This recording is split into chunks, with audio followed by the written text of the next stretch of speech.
Howdy, howdy do, Who fans, and welcome to the Big Blue Box podcast. My name's Gary. My name's Adam. And welcome to episode 305. Yes. One day, I shall come back. Yes, I shall come back. Until then, there must be no regrets, no tears, no anxieties. Just go forward in all your beliefs and prove to me that I am not mistaken in mine. Our lives are different to anybody else's. That's the exciting thing. Nobody in the universe can do what we're doing. I've reversed the polarity of the neutron flow, so the TARDIS should be free of the force field now. You may be a doctor, but I'm the doctor. The definite article, you might say. The trouble with time travel is, one never seems to find the time. Change, my dear, and it seems not a moment too soon. Unlimited rice pudding, etc., etc. I am the doctor! For now, for this moment, I am the doctor again. The ground beneath our feet is spinning at 1,000 miles an hour. And the entire planet is hurtling around the sun at 67,000 miles an hour. And I can feel it. We're falling through space, you and me. People assume that time is a strict progression of cause to effect. But actually, from a non-linear, non-subjective viewpoint, it's more like a big ball of wibbly-wobbly, timey-wimey stuff. I could be a curator. I'd be great at curating. I'd be the great curator. I could retire and do that. I'm the doctor. I've lived for over 2,000 years, and not all of them were good. I've made many mistakes, and it's about time that I did something about that. Bit of adrenaline, dash of outrage, and a hint of panic knitted my brain back together. I know exactly who I am. I'm the Doctor. Sorting out fair play throughout the universe.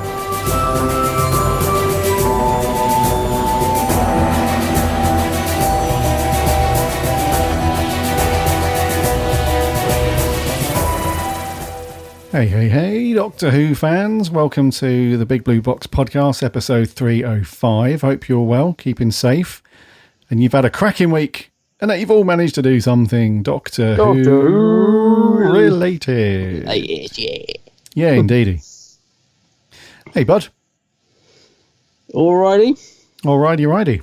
Gary was doing a fantastic impression of, was it Ben Foster, the guy who used to do the Doctor Who Symphonica thing. Oh, yeah. The conductor. Gary was doing a fantastic impression of him during the intro there, guys. It's a shame that this is audio only. You've missed that. That was a real treat. With a Sonic, no less. That was pretty good. That was good stuff. Good. Yeah. Is it Ben Foster? Because he's got a brother, isn't he? They're both musical. There's Ben and what's the other guy called? Yeah, I can't remember. You're right, though. It's Ben that does the orchestrations. Ben that does the orchestration. Yeah. Yes. Another week. Welcome, everybody. Hope you're keeping well. Last week was pretty good, dude. But I'm glad that we're into a Tom Baker month now. Yeah. It's cool, isn't it, to be drifting into E-Space? E-Space, indeed. Yeah. Yeah. We've fallen through the CVE, no less, into E-Space. The old charged vacuum emboitment, whatever it's called. Yeah, very easy to fall into that, what you just said. It's very easy. Got to be careful. Yeah. Thank you, everybody, as well. Just a very quick mention to those of you that jumped on the live stream last weekend. Another one. It was good to see you all there. Hang out on the old Saturday morning. See, back in the day, it would have been impossible to do that because it would have interrupted watching things like Going Live and Live and all that stuff. Do you remember that? Saturday Superstore? Yeah. Yeah. And do you remember Get Fresh with Gilbert the Alien? Oh, yeah. Get Fresh, yeah. All that stuff. What a time. Okay, you're going back. You've not just drifted into E-Space, you've drifted into the 1980s. Indeedy. Yeah. Those of you not in the UK, things when I was younger, in roughly 1987 through to 1991, 92, something like that, I think. We had these Saturday morning live shows. I think it was called it was Going Live, then it moved to something else. And I think years later, Ant and Dec brought back their own version or something like that. But anyway, yeah, these Saturday morning shows were amazing for kids. It was a mix of live studio audience, just silliness and interviews and stuff, but they used to play cartoons in between. So every every 20 minutes they had a cartoon, and that was your Saturday morning cartoons and stuff. So, oh man, He-Man, Thundercats. Didn't they used to sell the Pink Panther and stuff? Oh, Mask, yeah. I used to love Mask. Jason the Wheeled Warriors. Yeah. Crikey. The real some good stuff, yeah. The Filmation Ghostbusters, not the real Ghostbusters, but the Ghostbusters, you know, with the giant gorilla was as one of them, Tracy the gorilla. And then the two other dudes, let's go, Ghostbusters, let's go. He's lost me. Oh, mate, come on. He's lost me. Gorilla? What? One of the Ghostbusters was a gorilla called Tracy. And this was, Filmation, they came up with the show, Ghostbusters. And then when the Ghostbusters film came out, you know, with Bill Murray and Dan Aykroyd, the actual film, they wanted to make an animated show of it, but they couldn't because there was already a cartoon called Ghostbusters. So their one was called The Real Ghostbusters, which is very good as well. But yeah, I don't remember. I'll have to Google it. I don't remember that. I remember The Real Ghostbusters. Yeah. As soon as you see it and you hear the intro theme, which is a belter, by the way, you'll which is a cracker. Yeah, you'll remember What's it called? It's just called Ghostbusters. If you want to bring up the right result, if anybody wants to Google it, you have to put Filmation Ghostbusters. Filmation. Yeah. I'm just going to Google it and go straight to Google Images. Good times. Marshall Bravestar was another one. That was a cracker. Yeah. Adam's looking perplexed. I need to hear the theme. Yeah, I'm looking at Google Images. Yeah, this does look. I need to hear the theme. I think it'll hit me like a ton of bricks. Then the only danger with the theme is that you'll be singing it all day. Once you hear it, it's a really good. Back in the day when they made awesome theme songs for cartoons. Yeah. Oh, we had it good, didn't we? Oh yeah. Oh, we had it good. But anyway, circling back. Thank you very much, everybody that jumped on the stream. I'll do another one this weekend, this Saturday morning. So keep an eye out on the socials and stuff. I'll stink. I hopefully won't stink. Hopefully not. I will stick a link to the YouTube channel on Twitter and stuff in the run up to that. So come and join that, which is all good. So how have you been, bud? You all good last week? Yeah. Not had a bad week actually. I've been listening to a bit of old Big Finish. They've had some cracking releases these last couple of months. Too much actually, because. So I normally buy them like just before they come out because they take the money straight away. So I don't tend to pre-order them very far in advance because I just can't afford it. So I'll like go to this next month's releases and see what's coming out, and then order them like a couple of days before the price goes up. And I was looking at what was coming out and I was like, blimmin' heck, I kind of want all of these. There's so much stuff. Like anyway, I bought a couple of the Lost Stories, the Tom Baker ones. And I listened to the first one of them this week, Revenge of the Cybermen, which is kind of, so they dug out like an early version of, Return of the Cybermen is the audio. Yep. But it was, it sort of later evolved into Revenge of the Cybermen, which obviously ended up on the TV. But this is like the alternative first draft version of it, if you like. And I listened to that. It's superb. It was so good. I'm a bit wary about, because they're starting to recast a lot of people. So in this one, for example, you've got Sarah Jane, played by Sadie Miller, Elizabeth Sladen's daughter. And she does sound a lot like Liz, and it works really well, actually. But, John Colcher often plays the Brigadier in a lot of the audios now, and he's good at that as well. But I don't know, part of me doesn't really like too much recasting, I think, especially of people like Liz Sladen and Nicholas Cornell. I think they're just... You should just leave them be. But I have to say, I'm starting to be a little bit converted because it really was good. I've completely forgotten the guy's name who's playing Harry in it as well. But Chris Naylor, I think. Chris Naylor, that's it, thanks. Yeah, he does a great job as well. So although I was initially like, I don't know if I'll be buying that because, they've recast them and, no, it's wrong. It's totally wrong. I really enjoyed it. It's a great audio. And I don't know if you remember the music in Revenge of the Cybermen. Now, it was very different. I think it's a different composer. It's not Dudley. It's someone else. And it's a bit, don't know, it stands out as being different. Well, they've kind of captured that feel in this audio, and it's a really good sound design. It's like, if you close your eyes, you could just be drifting right back to like 1970, whatever it was. And so I really enjoyed that. It's really good. And obviously, we're doing Tom Baker month this month as well. So it was kind of cool to hear him on Big Finish, and he's really on fire in that story as well. So, so that was good. The reason we're doing Tom Baker month is like you said, because Tom's got so much stuff, he's got so many stories that if we didn't start doing like blocks of them, we're just going to end up finish it. We'll have reviewed everything, and then we'll still have 80 Tom Baker stories to do. So we're trying to sort of even up the levels a bit by doing like this month, Tom Baker month, and we did like the Key to Time season, and trying to sort of, because he has got so much in his era, isn't he, to review. So loads. So that's why we're doing another Tom Baker month. But I'm all for it. I love Tom, absolutely love Tom. Yeah, it's good. Yeah. He did a Zoom thing last week as well, which I can't remember how much it was to join the Zoom. It was a bit expensive for me. I remember thinking, oh no, I can't. But I know friends who joined it, so it was like a Zoom call with Tom Baker and a few other people. And I saw some screen grabs of Tom from that. He's looking a little frail, but apparently he was on great form and he was really smiley in the pics. He just looked like he's having a great time. So is he 87 now, Tom? Something like that? He is, yeah. I'm sure he's pushing on. Yeah. On 90. He must be. Yeah. But apparently he was in great spirits, and he seems to just the amount of Big Finish stuff he's recording at the minute is incredible. He's so into it as well, considering how long it took them to actually reel him in, because he resisted Big Finish for years, didn't he? In the beginning, yeah. Yeah. Wasn't having any of it. Yeah. No, he didn't want to do it for ages. They kept, oh, come on, Tom, no. And then he did a couple of BBC audios, which were pretty good, but no, he still resisted Big Finish. And I think Louise Jameson eventually managed to somehow coax him in. Now they can't get rid of him. He's loving it. He's apparently they've got so much recorded that they can release, Fourth Doctor audios for the next 5 years. I think it's just incredible. So that's Tom's amazing. lovely. Yeah. So plenty of Tom out there, which is cool.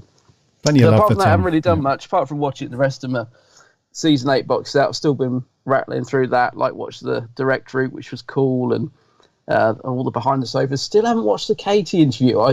I've been savouring that. I've been saving that till last, and I keep thinking, right, when I get a quiet hour, I'm going to sit down. I'm really going to enjoy that interview with Katie Manning. But yeah, I don't know, one thing or another, I just haven't got round to that yet. So I've still got that to watch. Oh, nice. That's a good one, Which is mate. cool. Yeah, I was going to say, I like the fact it's there waiting for me, because that will be, the box set will be finished then. So, oh, what do you think of the news that they're going to reissue these sets? Do you think it's a good thing, isn't it? Yeah, I think it's a good thing. I was going to bring that up, actually. Yeah. I think it's good because we know that there's been loads and loads of people that still really wish they would have picked up these sets at the beginning and so on. And the old scalpers, they're still knocking around on eBay. Yeah. So you can still get them, of course, but they're just really expensive still. It's crazy. So this is a really good shout. And to be honest with you, the content is what matters, right? Although the limited edition stuff and all that is lovely, of course, but it's the content that counts. So yeah, I think they're going to release the first two, aren't they? The Tom Baker one and the Davison one. Is that right? That's right. Yeah. I think so. Yeah. Yeah, I mean, the limited packaging is lovely. It is great, but in a way, these might be a little bit more durable, because I know I've been lucky that it hasn't happened to me, but I know a lot of people that the plastic thingy, the tray that holds the disc. So there's so many people that said, oh, mine's just fallen out because the glue at the back has come unstuck, and I've had to glue it back in, and they're very easy to dent because they're made of like that card. And I don't know, the fact they're going to be in a proper plastic case, it's not going to look quite as nice, I suppose, but it might be a bit more durable. And what I'm really hoping, and I get the feeling they won't, but it would have been nice if they corrected the overlay effects for season 19, because they never bothered to reissue any replacement discs for that. So basically there was a couple of sort of scenes, like when they look at the scanner at the forest, I don't know, the effects were missing, and there was a couple of tiny little errors like that.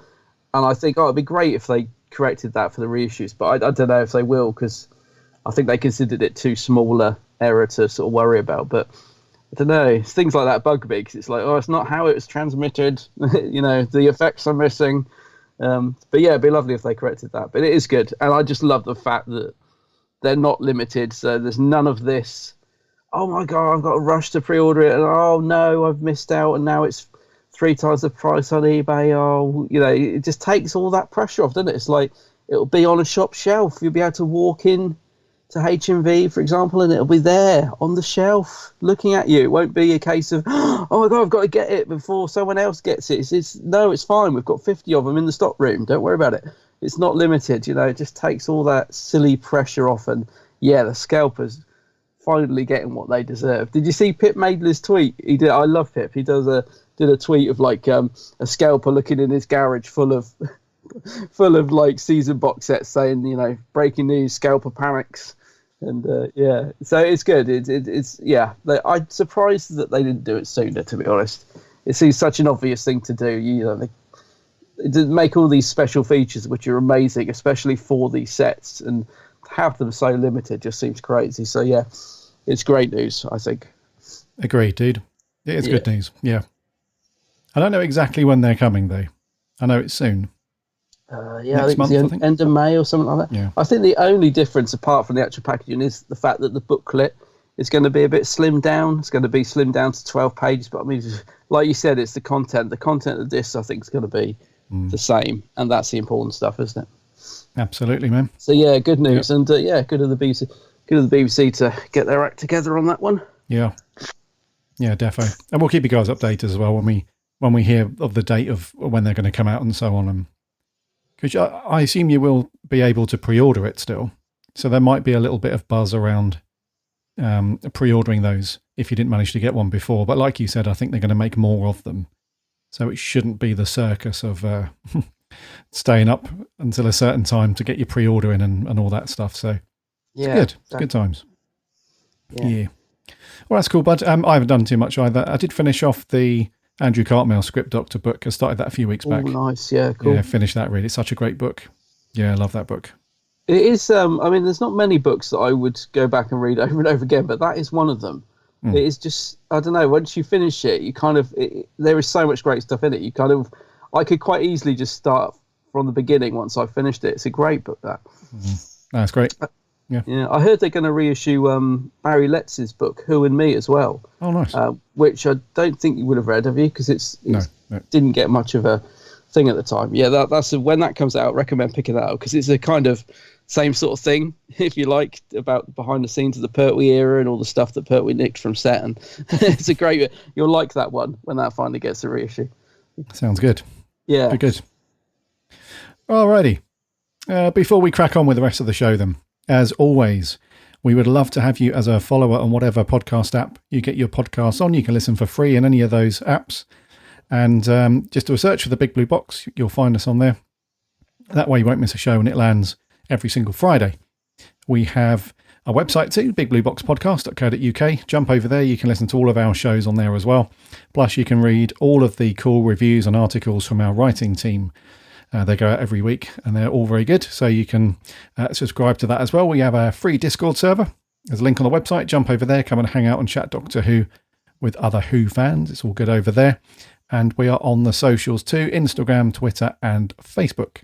Again, there are links on the website, or just do a search for us on those things. We chat Doctor Who throughout the week, so come and get involved over there too. And we also have now, again for a while, a YouTube channel. So the link on the website, come and subscribe to that and jump in on those live streams. They're good fun. Also, remember to check out my co-host channel over on YouTube. It is The Geek's Handbag. The Geek's Handbag, yeah. I've been rattling out some vids recently, and go and check out my channel. Some great stuff there from Adam. So go and check that out. And Adam's on the socials too, under the same name, The Geek's Handbag. So give him a like and a follow. You won't be able to get rid of him. Be all good. That's it. Right, let's land the TARDIS. We've got one bit of news to speak about, which is pretty cool. So let's do that.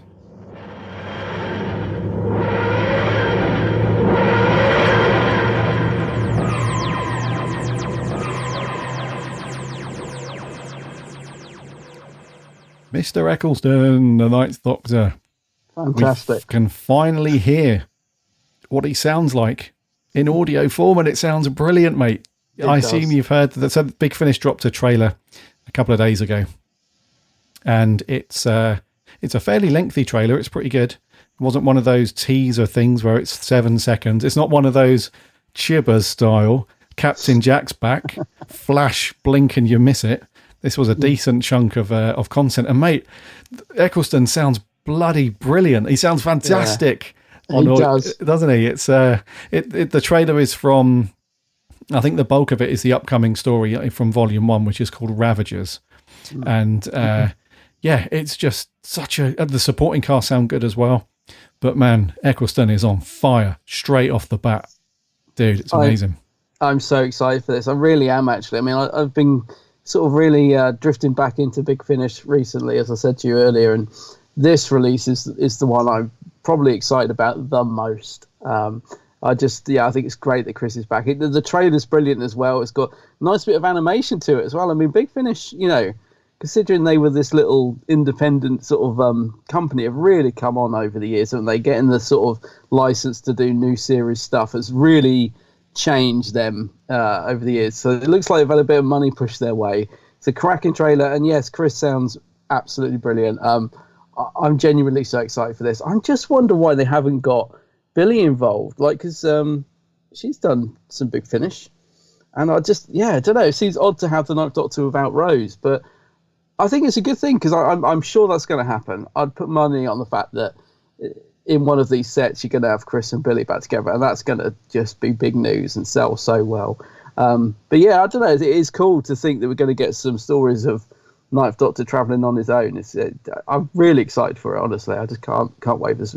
I thought it was out next month as well because they've been really pushing this.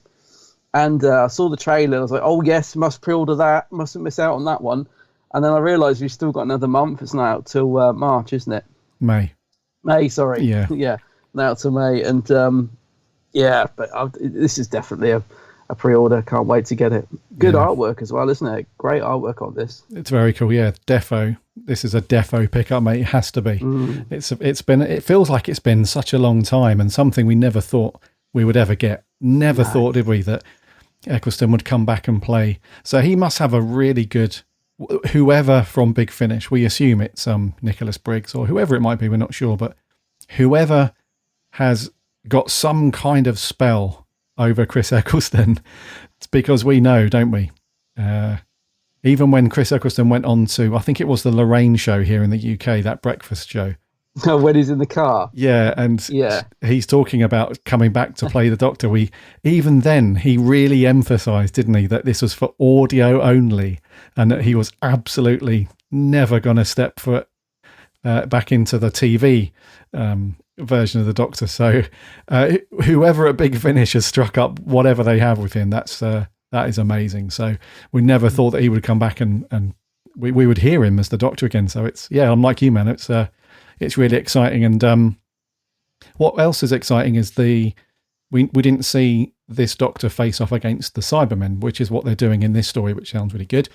And some of the blurb that's come through from Big Finish is the Ninth Doctor will soon face off against one of the greatest enemies, the Cybermen, and they are being voiced by Nick Briggs, as expected. And after the first couple of volumes, in Volume 3, it goes off against the Mondasian Cybermen, which is really amazing. Cool. On the set of Fritz Lang's 1927 picture film Metropolis, apparently, which is a bit of a nice tweak. So the writer, John Dernier, said, I know everyone was very keen for the Ninth Doctor to have an encounter with the Cybermen, as they were the only Doctor and monster I hadn't written for at Big Finish. So I was very keen to be the one to write it. It was a real honour getting to script their meeting, particularly as it gave me the chance to dive into my love for the movies and write a bit of a celebrity historical, which sounds cool. And then in Volume 4, which is not out till next year, this Doctor is reunited with the Brig, played by John Culshaw. Oh, wow. Yes, an adventure that takes the Time Lord to the 5th of 4th. So Roy Gill says the Brigadier is an iconic character for the classic series, whereas the Ninth Doctor arrives at the very forefront of the new series. They may initially seem very different, but there's an interesting connection. Both forthright and deeply decent. They've been through conflict and are still fighting for what's right. It was a privilege to write for the first meeting for Big Finish. And then lastly, the producer Dave Richardson said, it's been so enjoyable creating a whole new era for the Ninth Doctor, and I think the scripts really succeed in defining the bold new start. We are taking the Ninth Doctor pre-Rose. There are the adventures sometime after his regeneration, travelling alone, starting to discover himself after all that time being the War Doctor. So that's the key part of it, I think, dude, in answer to your question about why there's no Rose, no Billy, because this is, it sounds like this is fresh off the regen from the War Doctor before he lands into the shopping mall to take on the Autons with Rose. So it sounds like that alone-y bit for the Doctor, but all sounds really good, dude. Can't wait for this. It does. I mean, I assume that's where it was, and because I mean, they can't really do anything else because he travelled with Rose right up to this regeneration, didn't he? So they can't really sort of do it. There's no sort of time when Rose left and he was on his own, unless they were going to set it when he does that brief hop, you know, and he drops her off at the end of Rose, and then he leaves and he comes back straight away, unless he went off on a million adventures during that bit. The only thing, and I'm gonna overlook it. The only thing is, in Rose, there is that scene when he looks in the mirror and checks out his face as if he's only just regenerated. So I feel like, he'd only just regenerated when he meets Rose. So I'm not quite sure where all this stuff fits before that. But, you know, it's a little thing. Maybe he was just checking it out with his hair or something in the mirror. We can overlook it because I'm excited for this. Yeah. I'm just glad it's not the Daleks, dude. Oh, mate, that's so good. If they had brought 9 back with the Daleks, I mean, they can't really do that either because obviously, well, I suppose they could, but when he first sees the Dalek, you know, you can't have a load of stories set before that with Daleks, can you? Well, you could, but it would. You could, but no. Come on, let's give the Daleks a rest. Exactly. Yeah. And it will be good to hear him face off against the Cybermen, which is cool. I think that will be great. Yeah. And just that opening line in the trailer is just really good. I'm back. I'm really back in the TARDIS. You did it, old girl. Fantastic. Yeah, so all of that, you know, it's expected, but it still sounds fresh. It still sounds very cool. So I really hope he's enjoying doing it. I just hope he, you know, doesn't do one and thinks, oh no. I get the feeling Chris is one of those guys that moves on from job to job quite quickly, and I just hope he's in it for the long haul and that he's enjoying it.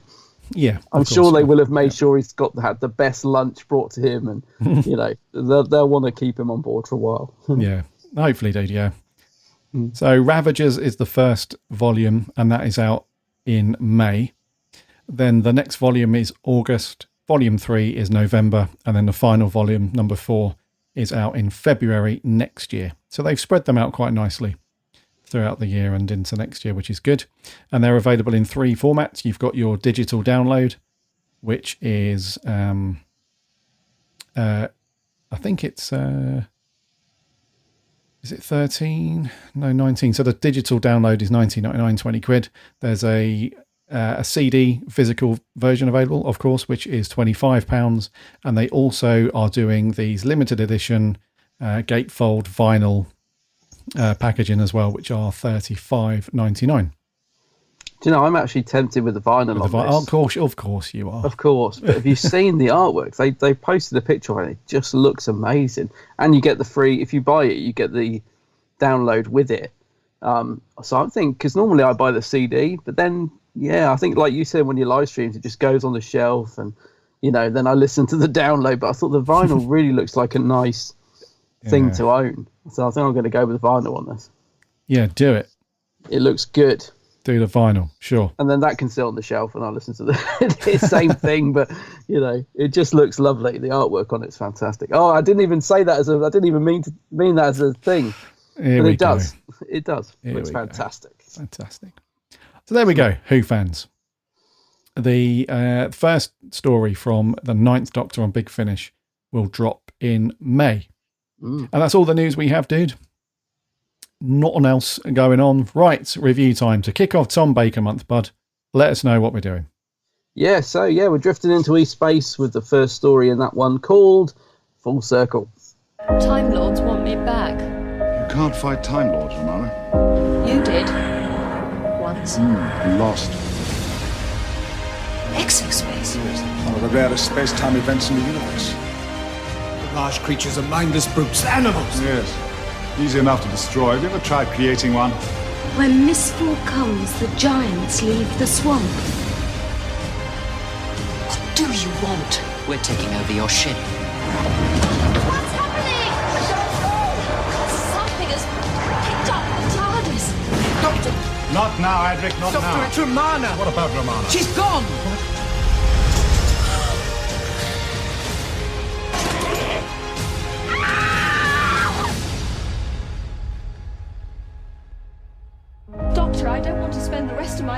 on Gallifrey? After all this? Oh, Romana. Poor old Romana. Romana. She doesn't want to be stranded on Gallifrey, eh? Well, I'm not surprised. Gallifrey seems to go through it on a regular basis. It does, and also that picture that they use of it on the scanner looks bleak as hell. I was like, that doesn't look like Gallifrey. It looks like some random picture of a desert. Yeah, not quite the picturesque. Remember when the 10th Doctor is describing Gallifrey? I think it's over to Rose or Martha. to Martha, I sat think. down having a chat. Yeah, it's like the endless red grass and the lovely dome of the metro, all that stuff. Yeah. But no, in classic Doctor Who, it's just the desert, basically. With the odd rock. It was a rubbish picture, wasn't it? I was like, God, dear, they haven't really gone out of their way to use anything good on that. Yeah. Oh, the Citadel, that's it, yeah. That he describes in a nice big glass dome and sphere and golden buildings and... Anyway. Right, so, full circle.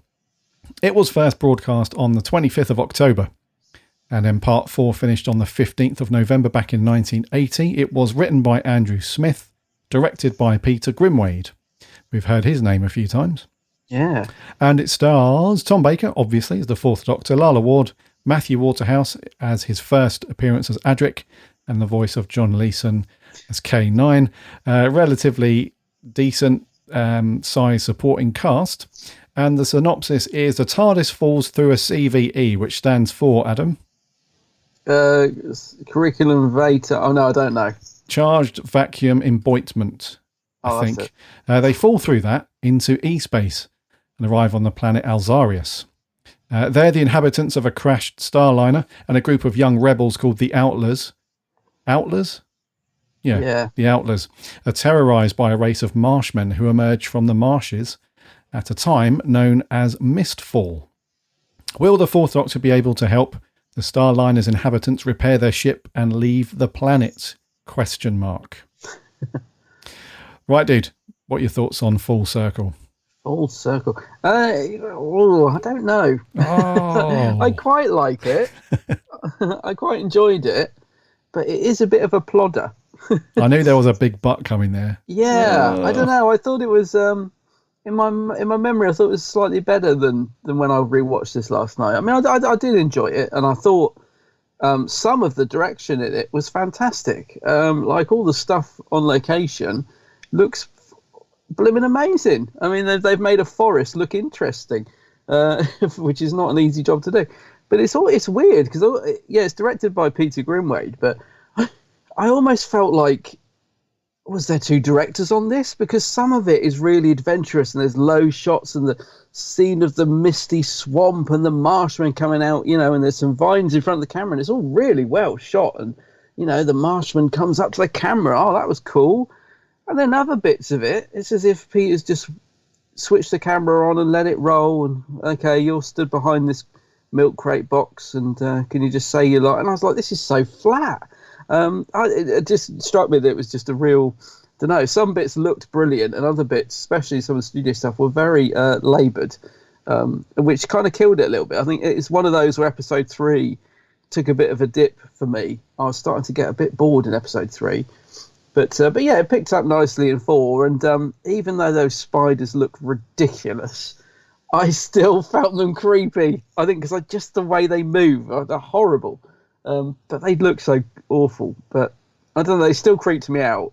But yeah, overall, dude, though, I liked this, and there's a good story at the heart of it. I love this idea of like the evolution of the spiders and the marshmen, and literally everything coming, let's say the title, full circle. I thought that was all cool, and it's hard to believe it was written by a 17-year-old. I mean, and you can't imagine really somebody coming into Doctor Who now and at 17 and getting a script commissioned. I mean, it's really cool that Andrew Smith was given that opportunity, and I think he's come up with a good script. I think it just feels a bit underdeveloped. It felt to me like a bit of a first or second draft that just needed a few tweaks here and there to make it a belter of a story, because it's missing a spark somewhere for me.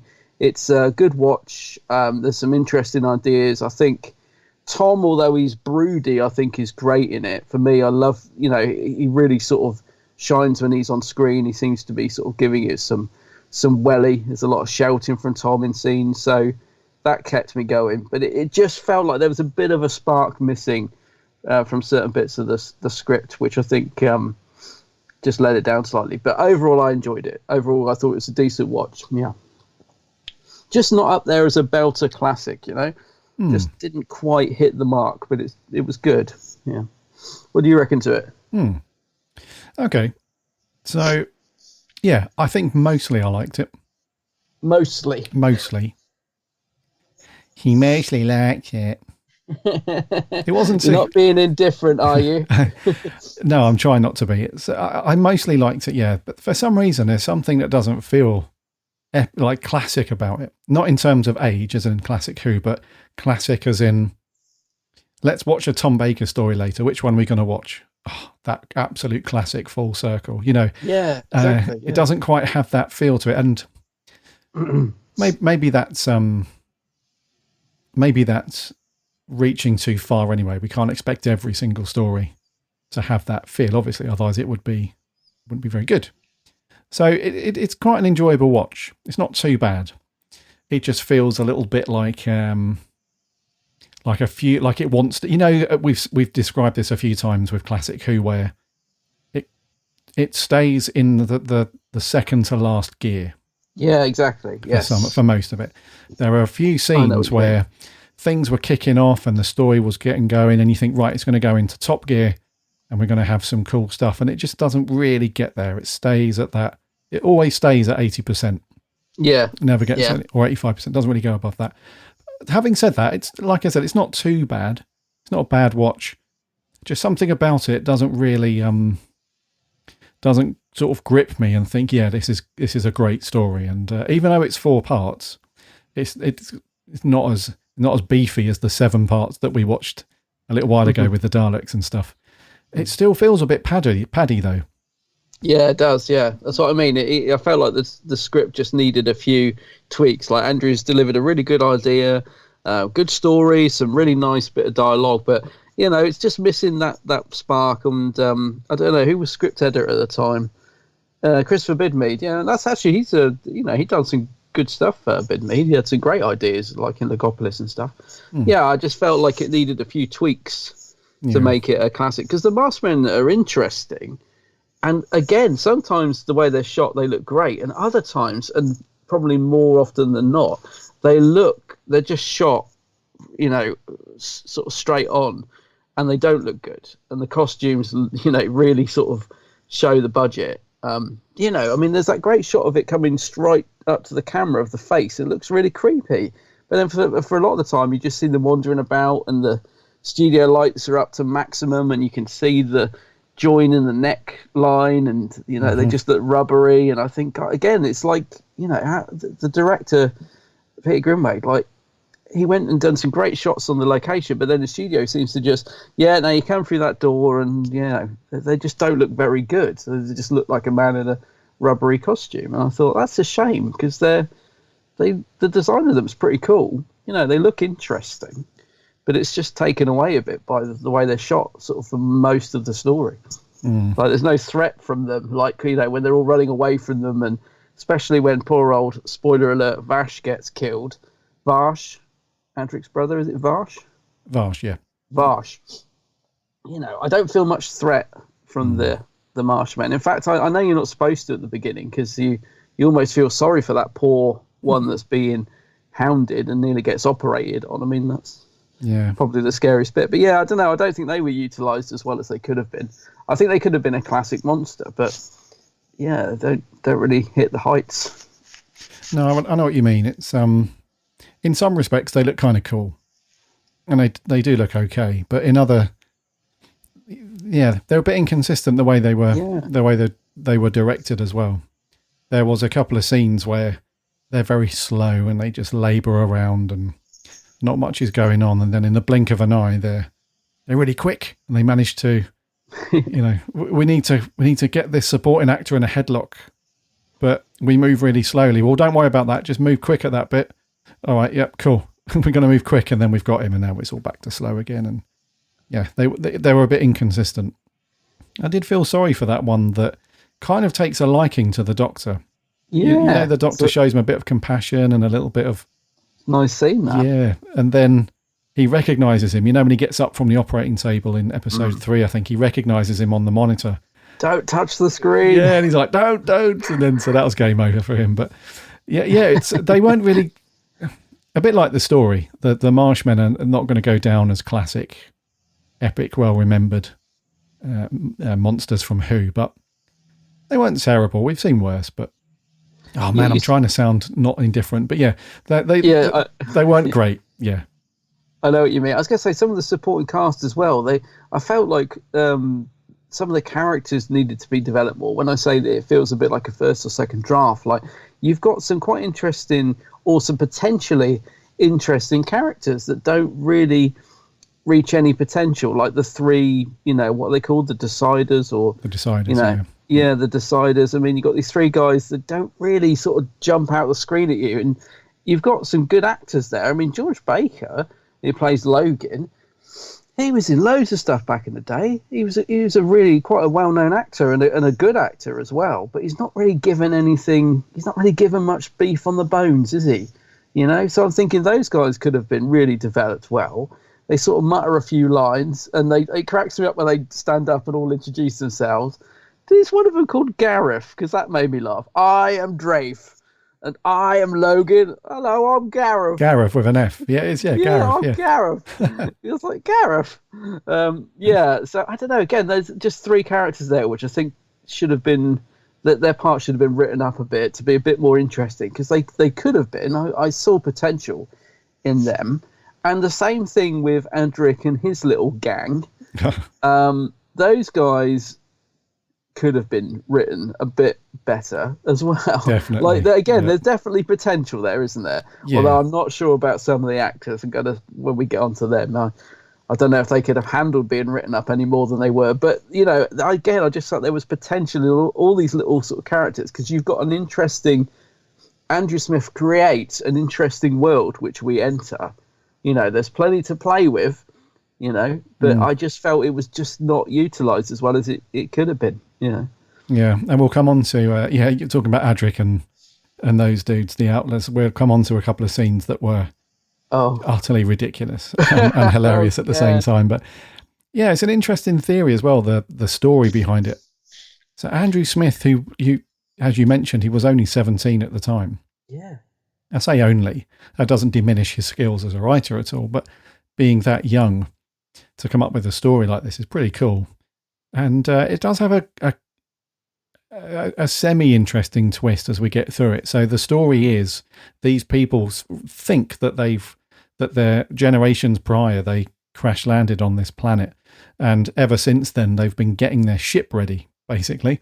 So they've been going through these regular maintenance things all the time, but it's all futile because the ship is in perfect condition. All they've done is go around in circles for years and years doing the same maintenance and the same thing. But what the deciders, or the head decider dude, is not actually telling anyone is that the ship is more than ready, but nobody knows how to fly it.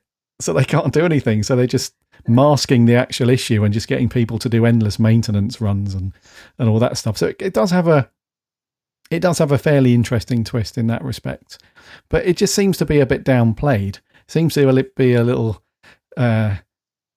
so the Doctor loses his beep, doesn't he? At one point, he starts lobbing all the folders around, and because he's got their number, he knows what's going on. Obviously, he's the Doctor, so he starts taking all the folders off, and you can see the electric panel and the look in the Decider's faces. It's like, oh no, he's found us out.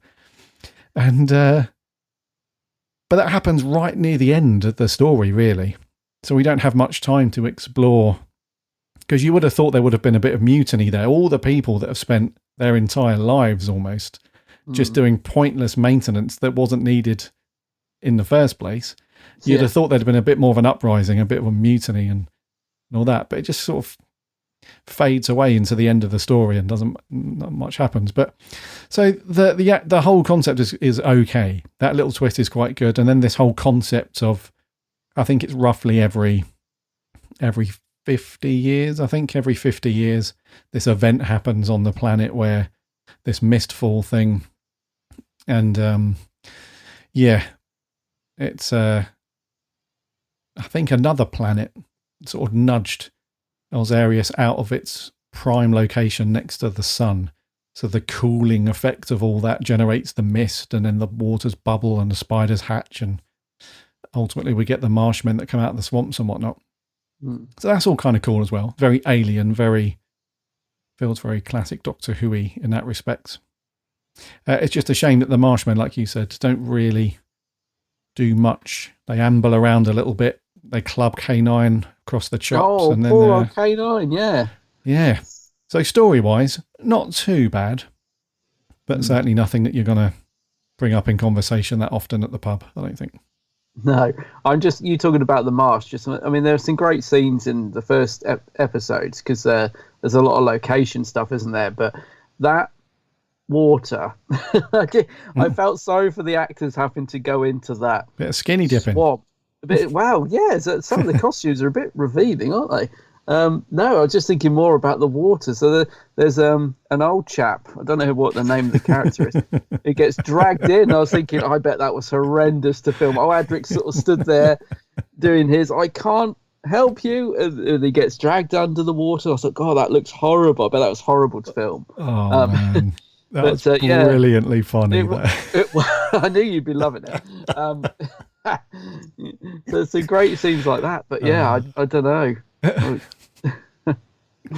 Oh man, so that guy looked like Catweasel for a start. Oh, yeah.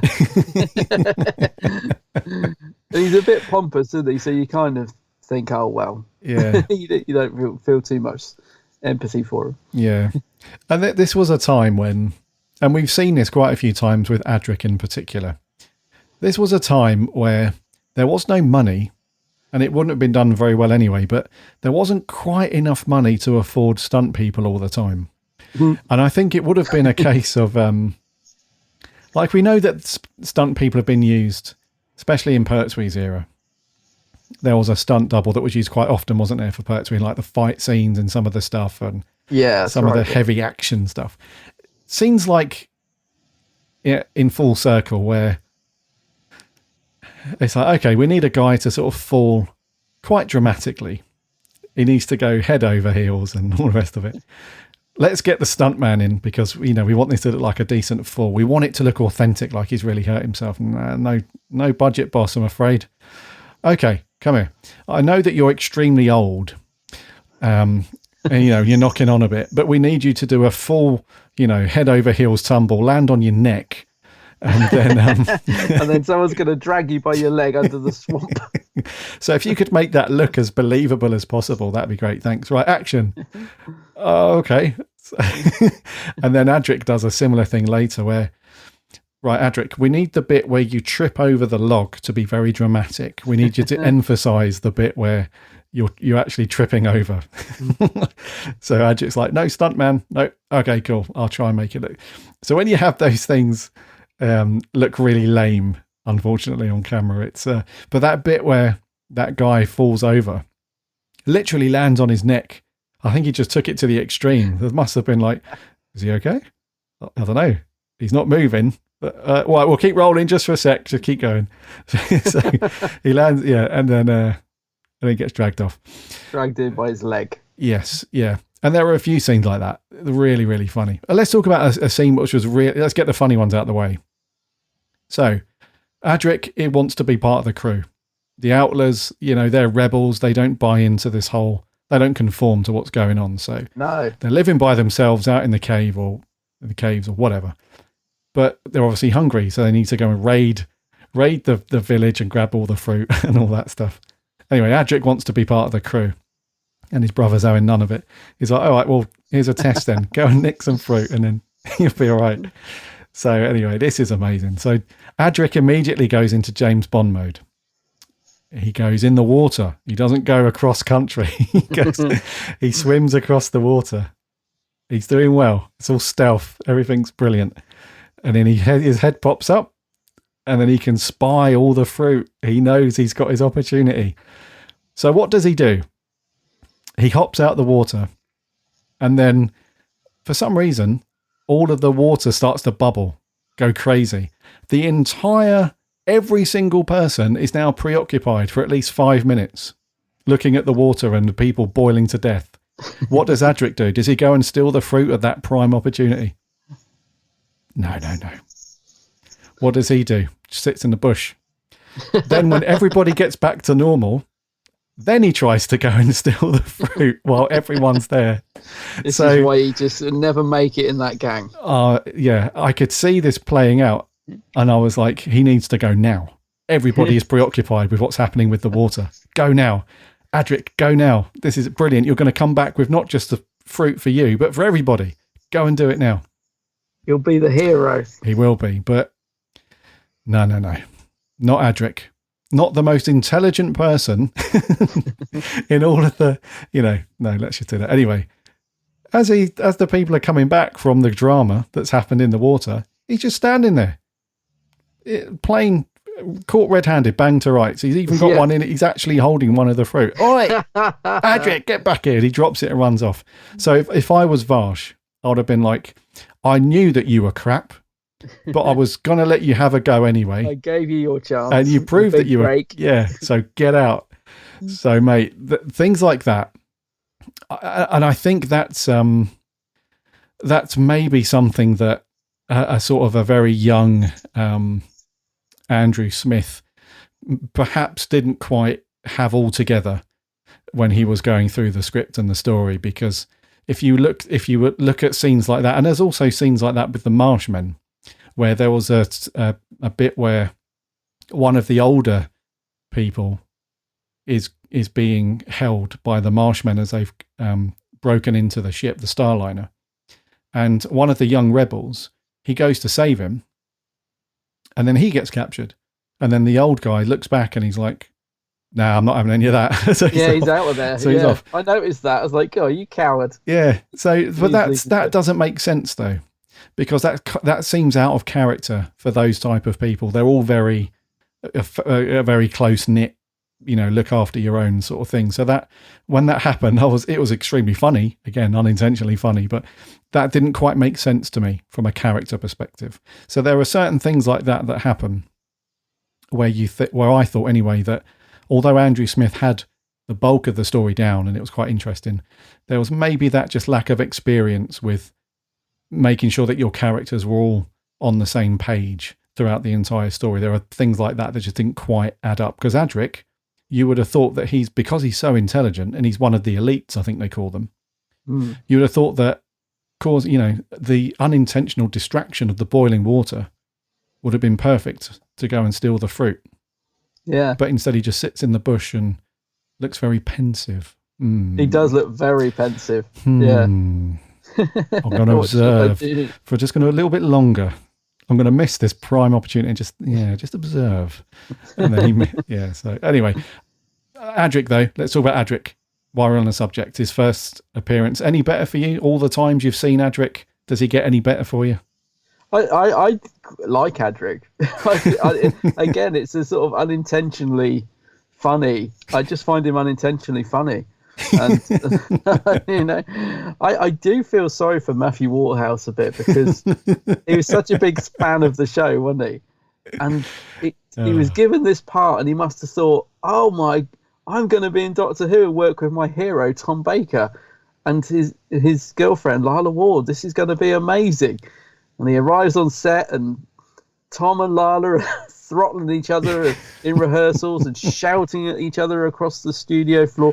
George Baker, who played Logan, said that rehearsals were really tense, that at this point, Tom and Lala, there was a lot of friction. He said, we were at either ends of the, we'd do the scene, we'd rehearse the scene, and then as soon as we'd stop rehearsing, we'd go to either end of the hall, and you were either on Tom's side of the hall or Lala's. It said it was that bad, and so people were sort of in the middle thinking, oh God, I don't want to be seen to be taking sides, and they'd sort of wander off and pretend to try and find a cup of tea or something, So it's quite, there's a lot of friction. So it must have been a real strange thing for Matthew Waterhouse to walk into the middle of that. I bet it was nothing like he imagined it was going to be. Didn't Tom Baker call him a little something and F off. Yeah. Tom told him to do one.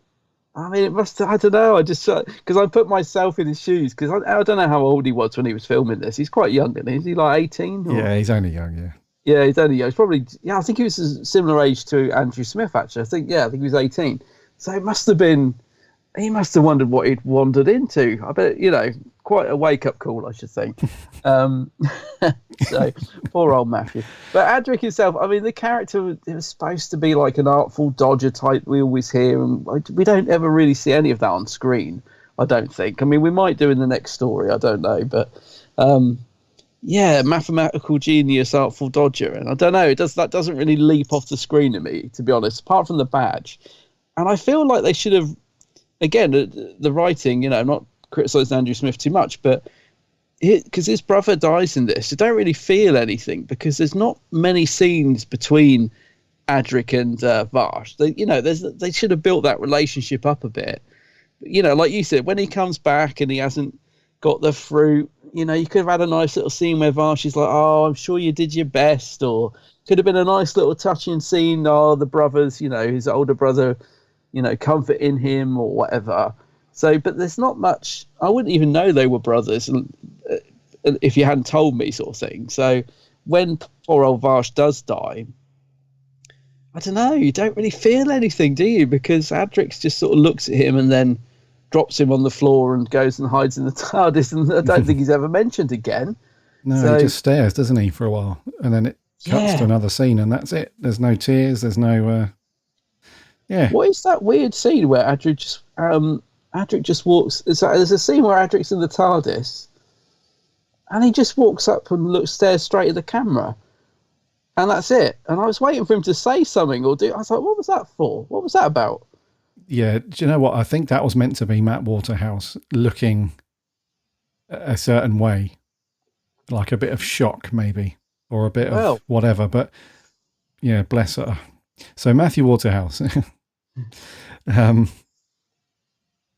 it's really difficult, isn't it, to diss Matt because I do find it hard because A because I've met him, and B because I watched The Weekend with Waterhouse, and Matthew Waterhouse is quite a likable guy, isn't he, in real life? Like that. If you watch Weekend with Waterhouse, he's likable, but he's also very opinionated. Yeah, and he's not a bad guy either. We've met him a few times, haven't we, at things? And he's always been very cool. But I don't know. There's just something about.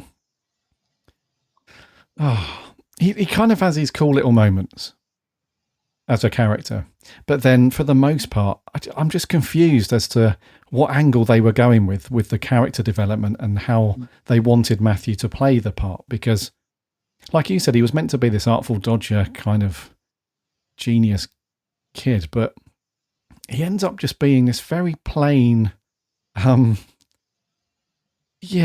unemotional sort of thing. He's almost like a Luke from the Sarah Jane Adventures. He's almost got that, when Luke very first comes into the show and he doesn't really know how to be human yet. And he's got that very simple view on the world and not very emotional. He's like that all the time. And it's really hard to form any kind of attachment. So when he gets a slap or when he falls over, it's hard to feel anything for him because his performance and it's all this.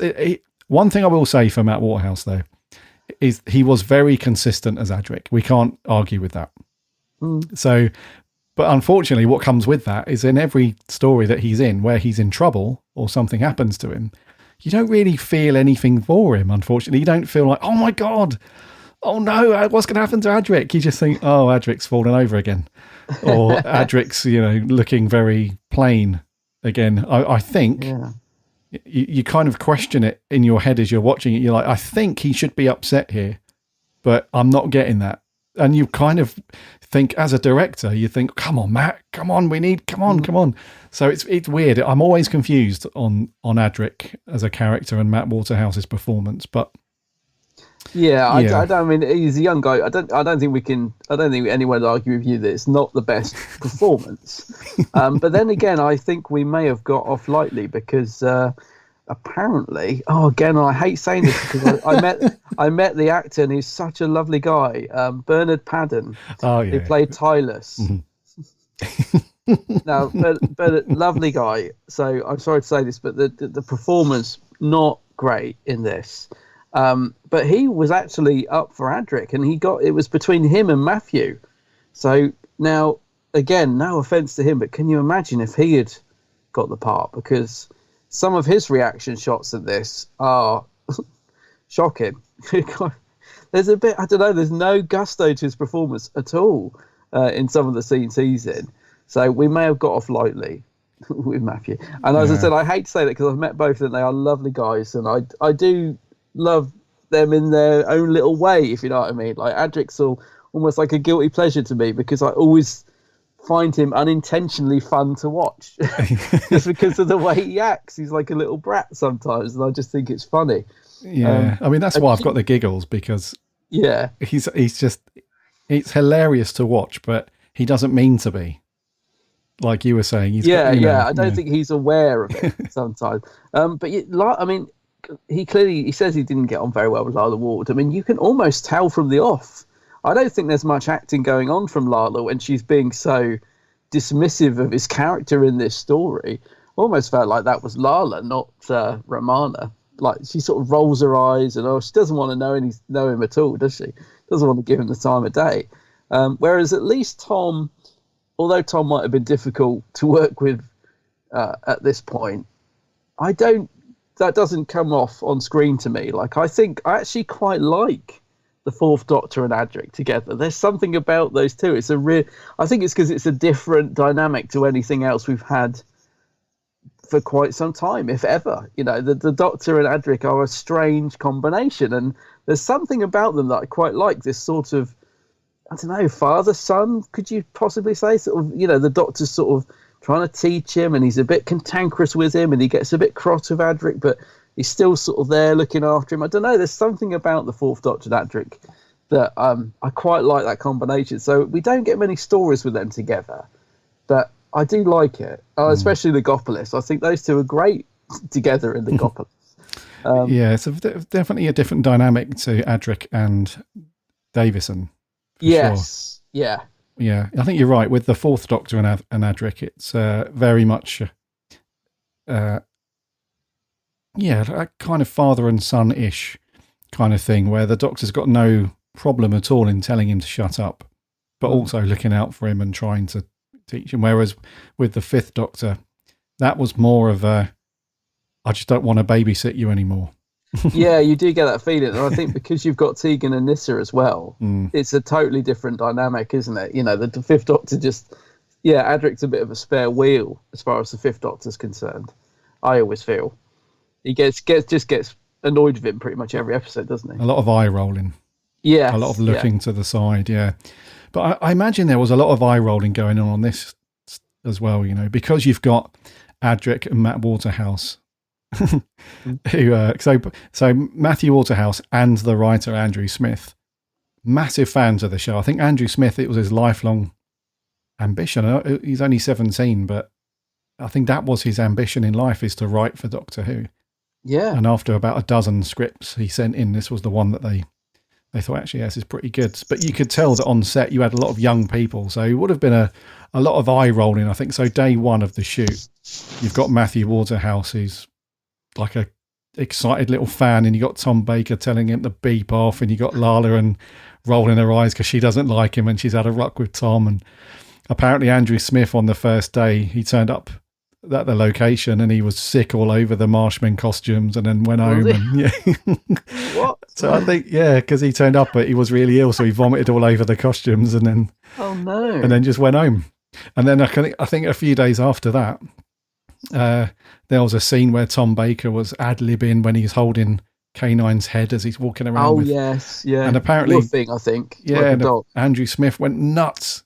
And was, and Peter Greenway was like, you can't go nuts at Tom Baker, let me handle it. And then he went home again. And so I think there was a lot of eye rolling going on. I know that Andrew says in the little making of, he was told not to go to the read through. He says, don't, whatever you do, because Tom, who himself has acknowledged he was pretty difficult at this point in the show to work with and stuff. Apparently Tom was notorious for, being rude about the scripts at the read-throughs and saying they were whippet, bleep, and rubbish, and throwing them across the room. And so they said to Andrew, don't go to the read through because I don't want you to get offended. Don't take it personally. Tom does it to all the scripts. Just don't take it personally. And he still went, and he said he was waiting for that moment, for Tom to, but he didn't apparently. But it was I think there's a few tensions behind the camera. Does it show on screen, do you think, though? I mean, apart from Lala, maybe. I still think Tom's pretty on fire. I mean, I wouldn't guess, apart from the fact he does look a little bit, he doesn't look as healthy as we've seen him. I still think Tom's firing on all cylinders. Like when he's shouting at the three guys, the three thinkers or whatever they're called. He's pretty on the ball. And also we noticed in the Key to Time season that Tom was fluffing some of his lines, which we had never really picked up on before, had we? We said, Tom's normally bang on the money, but in this, I didn't know. There's no fluffs. Tom seems to be very much in character. It's a more broody, serious Fourth Doctor than we got, especially compared to the Key to Time Fourth Doctor, which was a bit comedic. Tom's very broody in his last series, but yeah, he was banging on the money. He's hitting all the right spots. He's saying all the lines correctly. There's no fluff. So yeah, I just thought he was still in the zone and giving a great performance. Tom, he just looks a bit, for want of a better word, haggard, doesn't he? Yeah. I was going to say he doesn't look as bright and as alive as we've seen him in previous stories. He doesn't have that massive, big, beaming smile and face at times. Even when he's smiling, it's almost, he doesn't just beam that typical Fourth Doctor energy that we've seen in the previous stories. He's still, to answer your question, yeah, I don't feel like you get that vibe when you watch it, that there's anything wrong behind the scenes. His performance is still, is really good. Really, really good.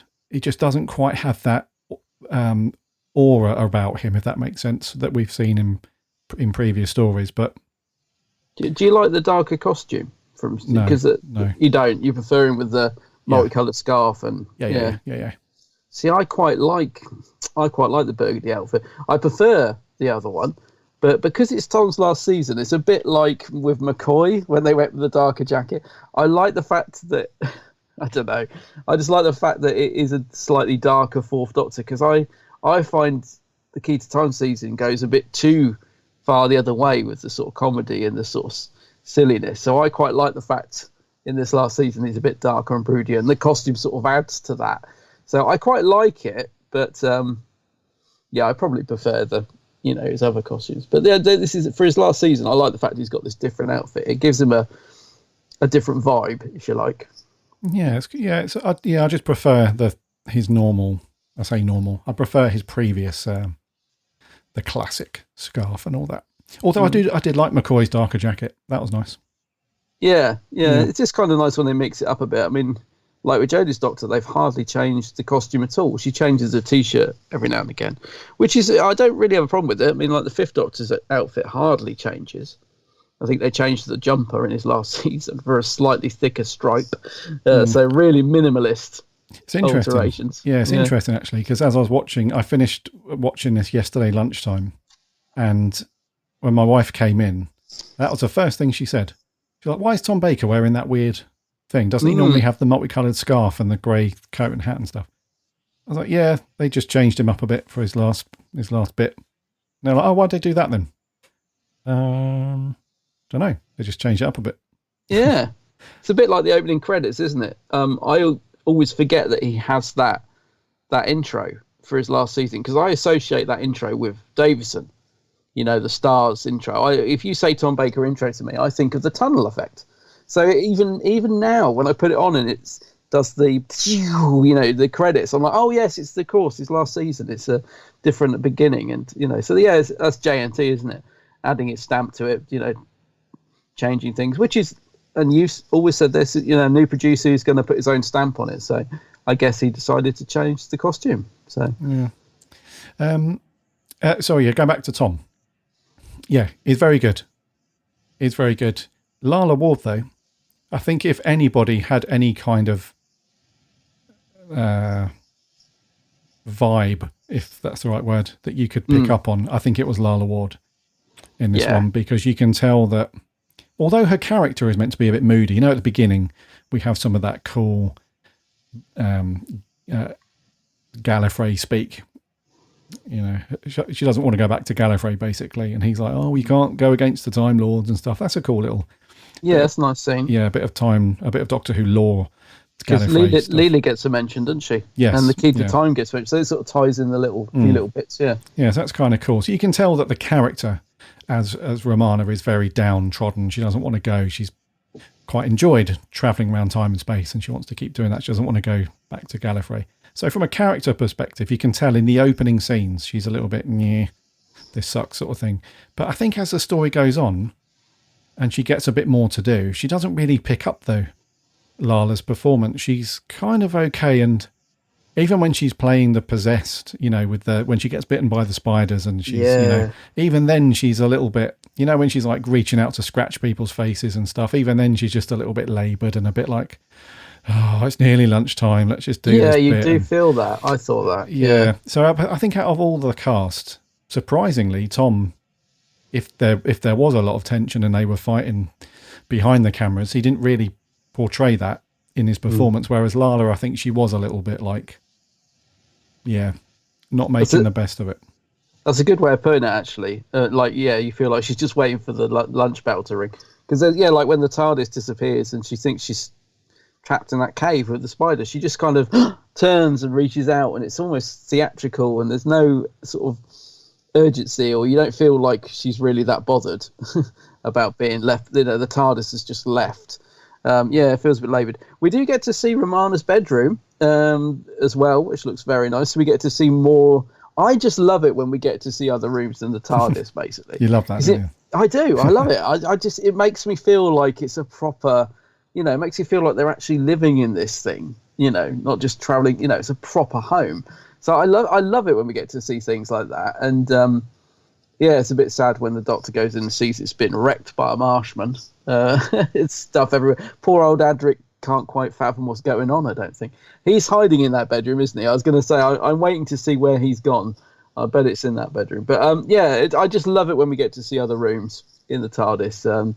And even though they're just flat white walls with roundels in, there's something about it. I think it's just a nostalgic thing. I just love it, yeah. But she is a bit stroppy at the beginning, isn't she? She's like sulking on her bed, and the Doctor, actually, Tom's really sweet in those scenes, isn't he? He's like, "Can I come in?" You know, it's that sort of slightly awkward, you know. Is a bit, yeah. Yeah, but it's a nice scene. She's a bit stroppy. Maybe behind the camera she's got that, you know, when you're in trouble with the other half kind of vibe. It's like, we'll talk about this later. It's weird to think they got married, like, I don't know how long after this finished, but it's weird to think they got married quite soon. You know, they're like fighting like cat and dog, and then the next thing you know, they're married. Although it didn't last long, did it? Oh, love is blind at times. Yeah.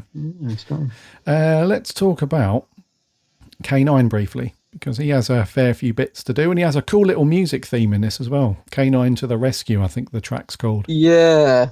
So K9 then, he a bit unrealistic to expect that he would cruise quite nicely along the forest floor like the Doctor asks him to do. I imagine that the prop makers had a bit of a tough time with that, but has a reasonable amount to do. Unfortunately, he gets his head boshed off, but yeah, I mean, that's the sort of thing. I mean, I don't remember this when I was a kid. I think this is, I don't know, what year was this?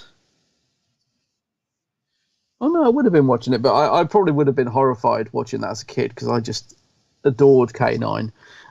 So that would have upset me as a kid, seeing his head get knocked off. But I like that scene when the Doctor's using it in front of his. It's a weird thing to do, but it kind of works. It's almost like holding a mask, you know, in front of him. But yeah, K9, he gets some good scenes on location, but then gets kind of written out of the story for the best part of it, doesn't he? Which is, I don't know if he could have added much else to it, though, to be fair. Probably I think not. He's good in the little scenes he's in, but yeah. It's good to see him put back together again at the end, though. Yeah. That was cool. Yeah. Because you did think, oh no, are they just going to leave him? Like, just this Doctor's going to carry around K9's head?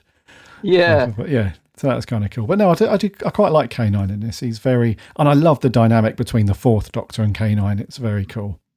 Tom does sell it well, doesn't he? He does really.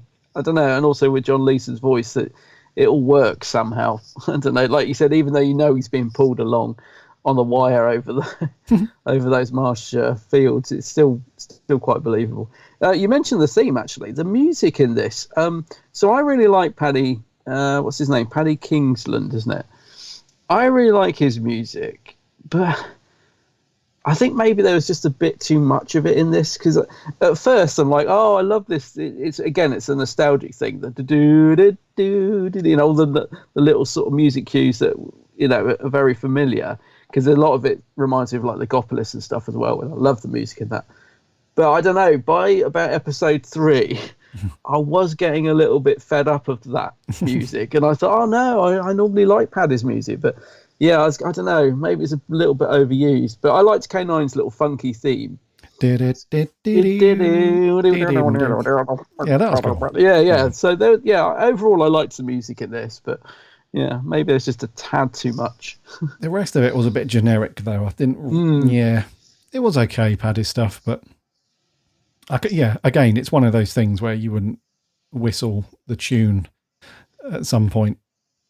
And another Doctor Who fan, like, you whistling the theme from Full Circle? Yeah, I thought so. It's not going to be like that. It's kind of generic, quite forgettable, but not terrible. It's different, isn't it? I mean, again, this is JNT putting his stamp on it, because it would have been Dudley, and then on this last season, it's much more electronic style music like this. I don't mind it though. It's kind of cool. No, I like it. Yeah, I like it. It does have a place. It's kind of cool. And then I just want to finish up on some of the effects and the sets, because it was quite, and the way that was directed. There were a few scenes that were directed okay. There was quite a few conversations between the 3 deciders, and that could have been a very static, just point the camera here. But there was some nice sweeping stuff as they're talking, the camera sort of panning nicely around and stuff. And I think they tried to make the best of the very limited sets they had. So some of those corridors that were in like the coffin shape. They did look limited, yeah. That was the second thing that my wife picked up on before she left the room was, are they just walking down the same corridor over and over again? There was a bit too much of that, wasn't there? Like, yes, exactly what they're doing. She's like, I thought so, because they're not even attempting to make like the second pass look different to any others. They're just walking around and around. I was like, come on, you know the deal with Classic Who, no money, no time and all that. And she's like, oh yeah, it just looks a bit.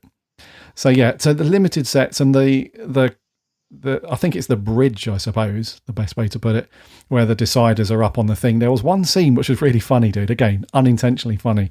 I think the Doctor first goes into that area and they introduce the 3 deciders and they all come out into a little spotlight and they say their own name. It was a little bit like, that was a little bit pantomimey, that stuff. Yeah.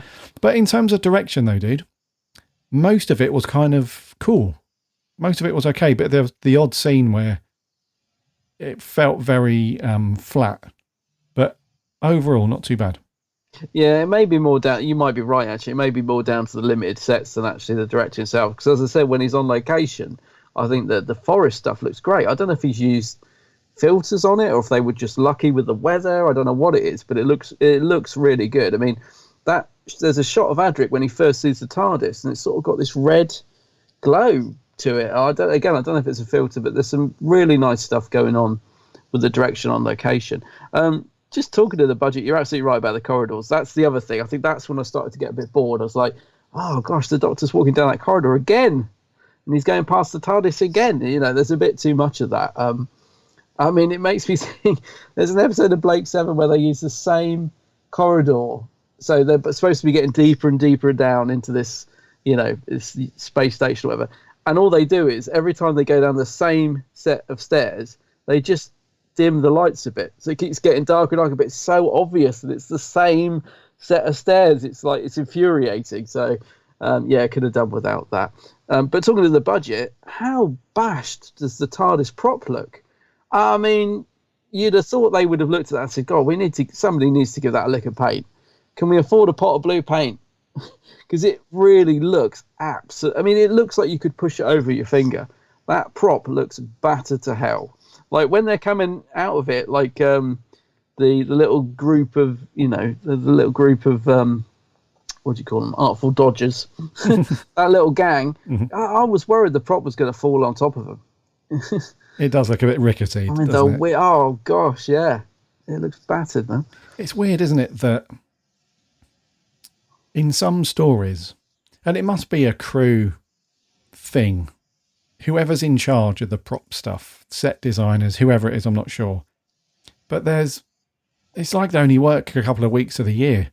Because throughout Classic Who, there's quite a few stories where you think, wow, that looks really bad. Like it's dusty, it's not had much love. But then there are other stories where it looks really good. Like they must have thought, like, oh, we really need to give it some love this week. Like I'm thinking of the TARDIS in Castrovalva when it lands on its side, and it looks really solid, and I don't know, it just looks really good. Yeah. But yeah, and then you compare it to this, it literally looks like it's about to fall apart. Yeah, when they're moving inside, not the internal TARDIS set, but when it's just dark in the TARDIS and they walk out of it. Even when they're doing that, you can hear it's all echoey and wobbly, and when they hear it creaking. Yeah, when they shut the door, the whole thing's like moving around and stuff. Yeah, you're right. It just needs the screws tightening up a bit of a dust and a clean. It'd be all good. I can't fathom why they didn't do that more regularly. It's weird. No, I mean, and yet on location, when it's in the background, that scene of when the Doctor first comes out of the TARDIS, it looks great on location. Maybe because it's in the distance, you can't see it closer. But I don't know, it does a bit on the studio version. It looks like the paint's all peeling off and the windows are all battered and being glued back together. It just, I don't know, it looks a right old state. I mean, I think they probably had different TARDIS props, and I sometimes wonder if it changed a lot between. So I just wonder if when they're in studio, they just grab different bits of different TARDIS props and bang them together. And because I'm sure there's an inconsistency in the same stories with the TARDIS. Like the windows seem to change. Like some of the windows have got glass, but then others have obviously fallen out, so they've just replaced them with a bit of card. And those seem to change configuration. I'm thinking, so that's not the same doors that were on it earlier. And I just wonder if they just grabbed whatever part of the TARDIS was to hand and bashed it together. That's why sometimes it looks good, sometimes it looks rubbish. I don't know. It's weird, isn't it? Weird. You'd have thought JNT, though, new producer, come on, got to give that TARDIS a lick of paint. Yeah, that's strange. Wipe that TARDIS console, the old rotor thing as well, always caked in dust. Somebody give that away. I mean, that wouldn't even cost money. We just need someone to wipe it with a cloth. What did you think just lastly, the effects then? Because some of the scenes where the TARDIS, at the beginning especially, and at the end where you can see the TARDIS is spinning around and going through as it's entering E-space and all that stuff, there was a couple of little glitches there. I'm not sure what would happen, but it was just a space scene with all the stars in the background. But on some of the effects, they hadn't quite got the layering correct, so all the stars appear in front of the TARDIS as it's spinning around and stuff like that. And in other scenes, it didn't do that. So, yeah, a little bit hit and miss with that. But there was a really big, massive TV monitor behind the main decider. And that was all blue screen CSO jobby, and you can tell it's from a mile off, like the outline around his hair is all like this fuzzy. Yeah, I noticed that. Yeah. Blue and stuff. So, yeah, not the worst we've seen, but it was still a little bit like, you guys have scrimped a bit on that. You can tell with the special effects on this one. There were some stories prior to this which actually looked pretty good, but yeah, I don't know about this one. Yeah, I get what you mean. It's weird, isn't it? Maybe that's why I thought it felt like there's two different directors, but maybe it's more of a budget thing that, because the location stuff looks so good. Once you get to studio and there clearly is very limited budget, maybe it just shows. Maybe that's why I felt like it seemed a bit more laboured. Perhaps it wasn't the direction. Perhaps it's just the fact that, the sort of production side of things isn't quite as good. Yeah. Anyway, dude. That's what I've got. Have you got any other notes you want to go through? No, I don't think so. I've got that blooming K9 theme stuck in my head, though. I'm going to be singing that all day. Rightio then. Scores on the doors. I think it's me to go first. Yeah, go for it. So I'm going to give this a 6 out of 10. Oh, slow. 6. Well, I'm giving it a 6 because it's not a bad watch, but there are just a few things are just underused. Yeah. Like the Marshmen. And when you see them on the cover of the old DVD cases and all that stuff, they look very cool. But just the execution and sort of the weirdness in how they were written and moved around and stuff, it just doesn't really give you that, oh my God, these are going to be amazing monsters. A bit weird. And then Lala's a bit flat, and the spiders and the special effects are a bit, so there's some good performances. Tom's really good. Adric is Adric. And the story is kind of okay. There actually was a different treatment that they were going to go with, which in my opinion would have been better. So in the original story, the TARDIS lands on the planet, and the Marshmen are already doing their thing. They've already risen from the swamps and stuff like that. And when the Doctor and Romana start exploring around, the Starliner crash lands while they're there. So they then have to help them repair the ship so they can go. And they get helped by this young Marsh child who the Marshmen reject because she's quite passive and a little nicer. So she helps the Doctor and Romana, and then at the end of the story she sacrifices herself so that they can all escape the planet and stuff like that. So that original treatment to me sounds pretty cool, and I think I would have enjoyed that a bit better than what we had, because the story just feels a bit yeah. And for a 4-parter, it still feels a bit paddy. So not bad, but yeah, not great for me. So a 6. What are you saying, dude? A bit underdeveloped. I think you're right there. Yeah, that would have been a better ending. Because that's the other thing, actually, you just reminded me. When the Doctor just shows them how to, this is how you fly it, bye-bye. That did feel like it was a bit of a quick wrap-up. Whereas what you've just described would have been far more interesting, and I think could have brought the story up. So it's a shame they didn't go with that. I'm going to go with 7.5. So, yeah, a bit higher than you. It's a strange one, because I would quite happily watch it again. Like, I would enjoy seeing this again. But yeah, it won't be one that I reach for that often. So it's a bit of a strange one in that sense, that I'm not bothered about watching it again, but it's not one where I think, I won't be watching that one again anytime soon. You know what I mean? There's enough in there that I enjoyed that I would happily sit through it again. So yeah, 7.5. So if they were doing a screening of it at the BFI, you'd be up for it and it would be good, but it's not necessarily one that you would have chosen if they gave you the choice. No, exactly. Yeah, that's cool. a good way of putting I read you. Yeah.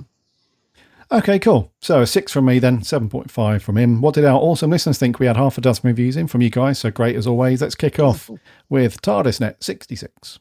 So full circle, I really don't like it. I think I'd only previously watched it once before rewatching it, and it made me remember why. Tom Baker unfortunately lacks all of the eccentric and childish qualities that I enjoy in his Doctor, as he does through a lot of season 18, but he still does have a captivating presence.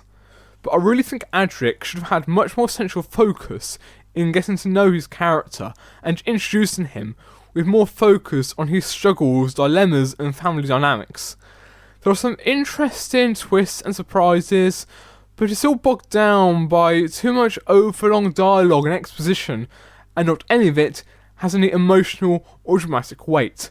And as such, it's such a slog to sit through, with a lack of interesting character motivations, a lack of stakes, and the Marshmen are just awful as villains. I'd give it a 2.5 out of 10. A 2.5? Gosh, that's probably one of the lowest scores we've ever had, isn't it? Harsh. Not enjoying this one. No. I agree with you to an extent, buddy, with that. I really do. But a 2, well, that's cool, man. If you're not feeling it, then you're not feeling it. You can't force these things. That's for sure. Absolutely. Cheers for the review, though, TARDISNet. Thank you very much. Moving on, this is Neil Campbell. What about you fellas? What's the crack? So, full circle. Funnily enough, I actually watched season 18 in its entirety there a few weeks ago, so the story's pretty fresh in my mind. And Full Circle was a story that I actually hadn't watched in many years, so when I watched it again, it was actually quite fresh and I enjoyed it. I think all in, it's decent. I'm not going to sit here and say it's a fantastic story. I think there were very good things in it. I think there were some not so good things in it.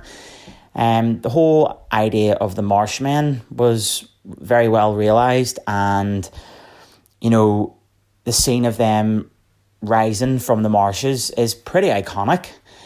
The introduction of Adric is decent enough. I always think Adric's a companion that gets a lot of flack unnecessarily, and I think it's quite harsh. I think the scene where the Deciders are given their names and then the Doctor goes, and I am the Doctor, I think that's a really cool scene as well. And the actual soundtrack is pretty good. You know, that scene where the Doctor is talking to Romana in her room and they get flung into space. Well, the TARDIS does. That's cool. So all in, for Full Circle, I will give it 6.5 out of 10. Cheers. Oh, 6.5, just 0.5 more than you. Yeah. Yeah, so I think Neil's kind of middle of the road. Sounds like, ish. Yeah. And it's cool that you watch Series 18 as well. That's pretty cool. In its entirety, yeah. So thank you very much, Neil. 6.5. Thank you very much. Moving on, this is Sammy Satine from Down Under. G'day, Gary and Adam, Sammy Satine here. So, Full Circle, Romana too doesn't want to go back to Gallifrey. I don't say I blame her. I like her outfit. Interesting seeing how Adric began. He's a good character to put with Tom's Doctor. Also, Romana 2 and K9 do well, though poor K9 gets his head blown off by the Marshman. Not bad costumes for the 70s on the BBC budget, those. The Deciders remind me a bit of the Time Lords. All they need is a few giant collars. I think this one is okay as a story. I think it drags in places a bit. I give it 7 Marshmen out of 10. See ya. 7 Marshmen, and Sammy liking the costumes. A little bit too see-through for my liking in places, I'll be honest. It's a little bit close to the knuckle. Some colourful slippers as well. Yeah. Take your pick from a nice turquoise, terracotta, whatever, yellow, green. Take your pick. Very nice. Thank you very much, Sammy. 7, wasn't it, from Sammy? 7.5, can't remember. Yeah. Around a 7. Thank you very much. Moving on, this is Joe Turner. Full Circle is an incredibly slow story for me. I really struggled to keep invested in it, and the supporting cast were extremely annoying. The Marshmen were cool looking, however, they were slow and a bit comedic, lessening their threat level. I thought Tom was good in this episode, and so was Lala Ward, but the production values let it down. I wanted more scenes on the actual planet because the location was fantastic, and instead, all we got was endless corridors. Actually, it was bearable. Those spiders looked awful, but the concept of the Deciders was cool. However, I still can't believe poor K9 gets his head bashed off, even though he was not hostile. So, I'm incredibly middle of the road on this story. It wasn't bad, but it wasn't good. So, I'm going to give this episode a 5 out of 10. Thank you. A 5. That is definitely middle of the road. Yeah. Poor old K9. Yeah. Gets his head knocked off. Not much of a fight either. You think he'd be blasting his laser and... Yeah. And also the fixings around the neck bit where his head attached to the body. That Marshman didn't have to give it much of a wallop. No. Popped right off. 5 out of 10. Okie dokie. Right, moving on. This is Martin Arnold. Space, said the astronaut from Yorkshire. Yes, this is another one of season 18's. I can't remember the number. High concept stories. Charged vacuum emboitments all around. Setting up, of course, the continuity for Logopolis and the end of the universe. So that's neat. This is a good story. It's always stayed with me, the sight of the Marshmen climbing out the swamps. It's one of my earliest Doctor Who memories, and it proper creeped me out as a kid in just the way that Doctor Who should. And even though they've never been seen since, they are classic Who villains or enemies in that tradition, and I think they're up there with the best of them.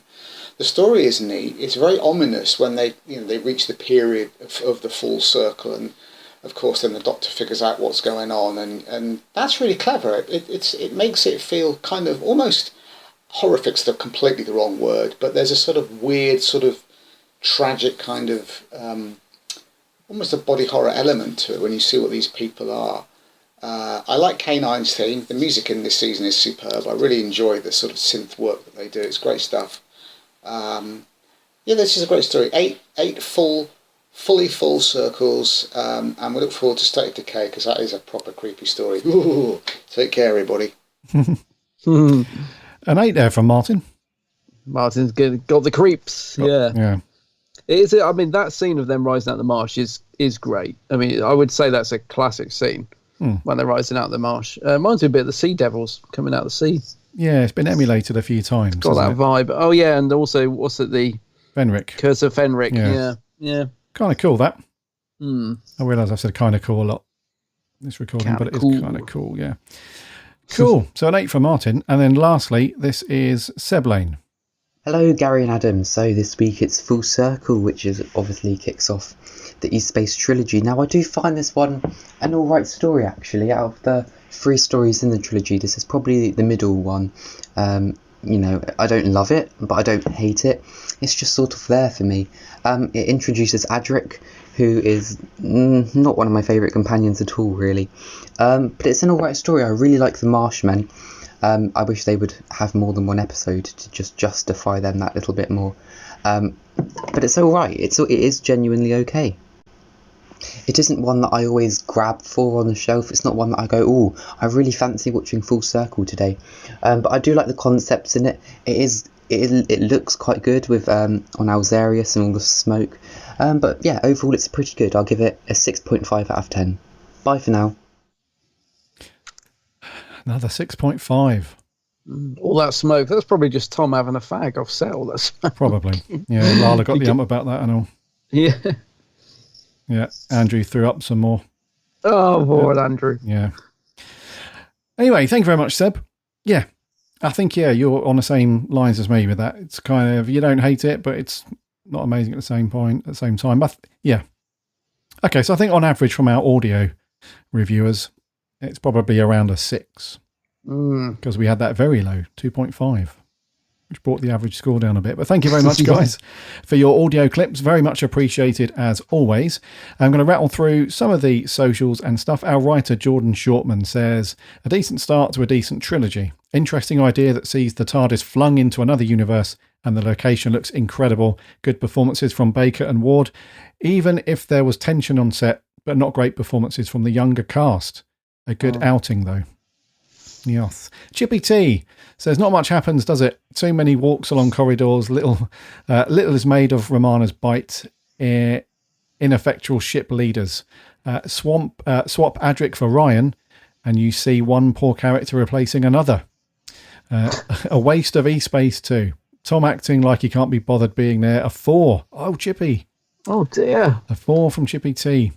I agree about the Romana thing. That the whole thing with the bite didn't really go anywhere. It felt like it was just there to pad out. Because I kept thinking, well, what was the point of that?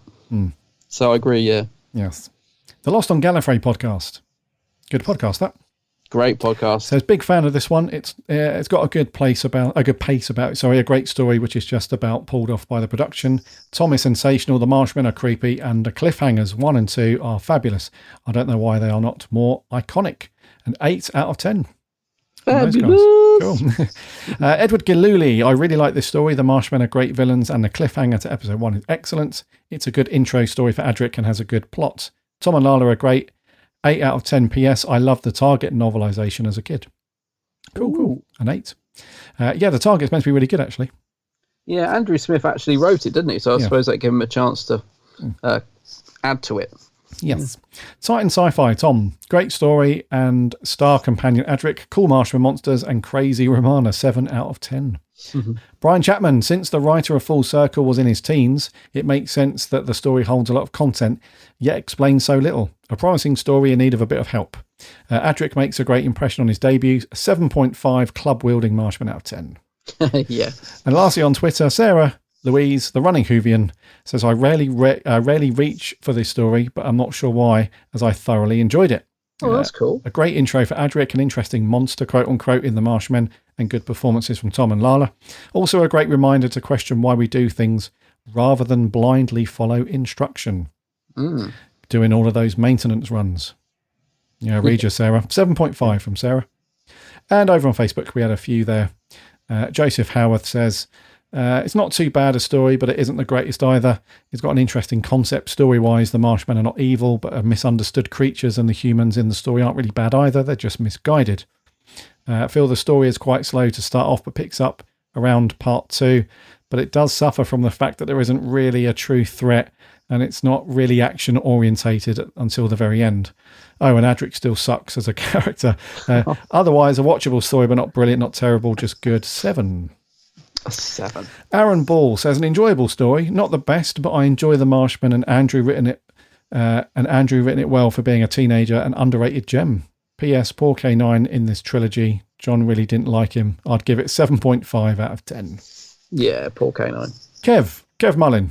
Really clever original script, well acted. Yes, even from Matthew Waterhouse. The scenes of the Marshmen emerging are wonderfully directed. 7.5 dissected marsh children out of 10.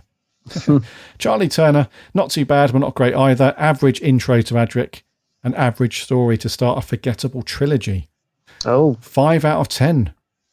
Oh dear. Wow. And we had quite a long review in from Andrew Stewart, so I'll just pick up on the headlines. But wasn't sure what I was going to think of this story going into it, but I really enjoyed it. The TARDIS interior is my fave by giving the companions their own bedrooms. You'll appreciate that, Adam. Also, I don't know about you, but I kind of prefer the classic Who TARDIS designs to the new TARDIS designs.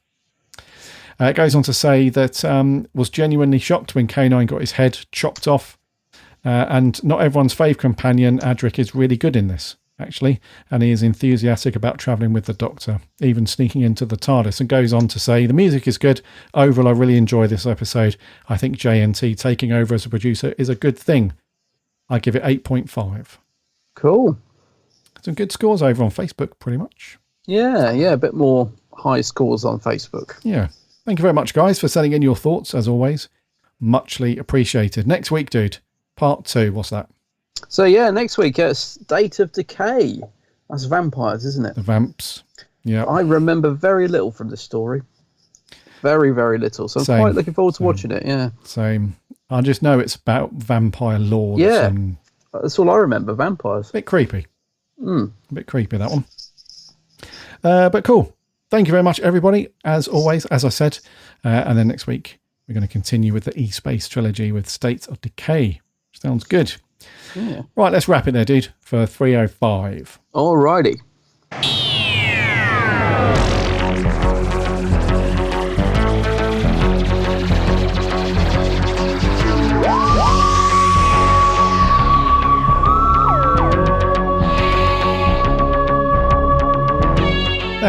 Thank you so much, everybody, for coming back and listening to another week, another episode of the Big Blue Box podcast. It's been great to have you all here. Those of you that have just stumbled across our show, if you just found us, this is your first or recent time listening to the show, then welcome aboard. It's good to have you. Those of you that have been listening for a long time, the Grizzled Ancients, it's good to have you back, as always. Next week, as Adam said, State of Decay. Get that watched, get your DVDs or your BritBox fired up. We'll be asking for your thoughts, as always, as we continue through the E-Space trilogy. In the meantime, remember to follow us and listen for free on whatever podcast app you get your podcasts on. Just do a search of the Big Blue Box podcast. You'll find us on there. Give us a follow. That way you won't miss a show when it lands every Friday. And if you've got a minute to give us a review on, if your app does that, like Stitcher or Apple Podcasts, that kind of thing, if you can give us a rating, a review, if you like the show, that is, then that'd be awesome, because it helps us out loads and loads. In the meantime, head over to the website, bigblueboxpodcast.co.uk. You can listen to all of our previous shows on there, and you can check out all of the reviews and articles from the awesome writers we have, and check those articles out. They're very good. We have a free Discord server as well. There's a link to that from the website. Go and register and come and hang out and chat Doctor Who. It's all good. We're on the socials too, Instagram, Twitter and Facebook. Just do a search of Big Blue Box, or there's links on the website. Give us a like and a follow there, because we chat Doctor Who with everybody during the week. And we're on YouTube as well at the moment. There's a link on the website. Come and follow that. Join the live streams on a Saturday morning, instead of watching Filmation Ghostbusters, which I'm not sure Adam's going to do later. Yes, I will be looking for that. Yeah. Also, talking about him, remember to go and check out his YouTube channel. It's called The Geek's Handbag. Yes, if you get time in between all that other stuff, go and have a look at my channel. Lots of Doctor Who vids on there. Indeedy. Yeah, loads of really cool stuff. And Adam's rocking and rolling at the minute with videos. There's some really cool stuff. So Adam's on the socials too, under the same name, The Geek's Handbag. Go and give him a like and a follow. And we can all chat Doctor Who throughout the week. Alrighty, it's been cool chatting as always, dude. My name's Gary. My name's Adam. And remember... Oh, too soon. Hang on. London.